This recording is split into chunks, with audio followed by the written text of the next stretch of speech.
Bukayo Saka ayaa sheegay in England ay dirtay bayaan ku saabsan waxa ay ku gaari karaan koobka adduunka kadib markii ay 6-2 ku xasuuqeen Iran Isniinta maanta ahayd si ay u bilaabaan ololahooda qaabaysan. Garabka Arsenal ayaa 2 gool dhaliyay kulankiisii ugu horeeyay ee koobka adduunka, iyagoo sidoo kale Jude Bellingham, Raheem Sterling, Marcus Rashford iyo Jack Grealish ay sidoo kale soo afjareen 6 kulan oo guul la'aan ah oo ay ku socdeen wiilasha Gareth Southgate. Waxaan u baahnayn bilowgaas wanaagsan, ma aanan ciyaarin ciyaartii ugu fiicneed ee tartanka. Waxaa jiray hadal hayn badan oo ku saabsan qaab ciyaareedkeena, laakiin qof walba waxaan tusnay tayada aan leenahay iyo waxa aan samayn karno. Saka ayaa u sheegay BBC, waa wax cajiib ah in aan guusha gaarno cadaadis aad u badan kadib, laakiin waa in aan joogteynaa sababtoo ah waxaan sugaya kulan soo socda dhowr maalmood gudahood, waa inaan mar kale badinaa. Saka waxa uu khasaariyay rigooro loo dhigay iyadoo England ay 16 bilood ka hor finaalkii Euro 2020 ku guuldareysatay oo Italy ku qaaday rigoorooyin kadib markii ciyaartu ku soo gabagabowday 1-1,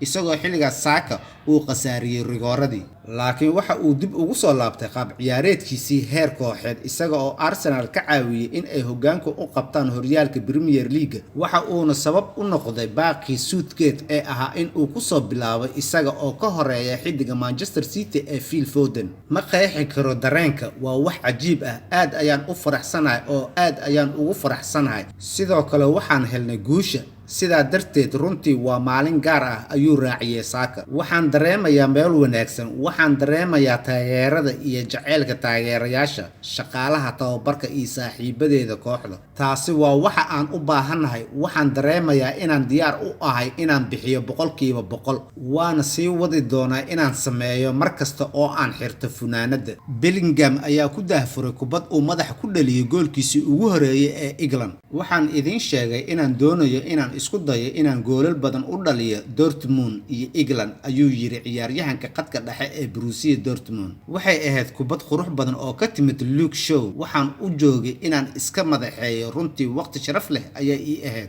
Runtii waxay noo tahay maalin wanaagsan. 6 gool oo aad ka dhalisay ciyaaraha koobka adduunka runtii waa mid cajiib ah, iyadoon loo eegin cidda aad la ciyaarayso.